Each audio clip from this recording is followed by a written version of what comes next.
నా రత్నం అన్విష్యతి మృగ్యతే హి తత్ అంటాడు కాళిదాసు కుమార సంభవంలో.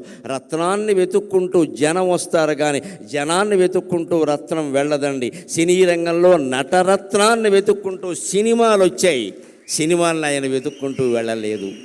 ఇవాళ యువతరం ఎన్టీఆర్ నుంచి నేర్చుకోవలసింది ఉద్యోగ అవకాశాలు మిమ్మల్ని వెతుక్కుంటూ రావాలి, మీరు వాటిని వెతుక్కుంటూ వెళ్ళడం ఏంటండి? యధవ కర్మ అంటారు దీన్ని.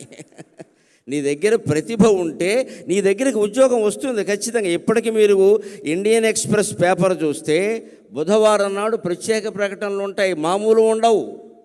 ఉద్యోగం కావాలి, నిరుద్యోగులు కావాలి, ఉద్యోగస్తులు రండి అనే ప్రకటనలు ఉండవు. ఇండియన్ ఎక్స్ప్రెస్ బుధవారం పేపర్లో ప్రత్యేకంగా ఎలా ఉంటుంది అంటే, మేము రిటైర్ అయ్యాం, లేకపోతే మధ్యలో ఉద్యోగాలు మానేసాం, మాకు ఇప్పుడు ఉద్యోగం కావాలి, మాకు ఉద్యోగం ఇవ్వగలిగిన వాడు రండి అని వేస్తాడు ప్రకటన. వాడి దగ్గరికి వచ్చి కాళ్ళ దగ్గరికి వస్తారు, మా సంస్థలోకి రండి, మా సంస్థలోకి రండి అని. అది ప్రతిభ. ఆ స్థితి మళ్ళీ సంపాదించుకోగలగాలి ఖచ్చితంగా.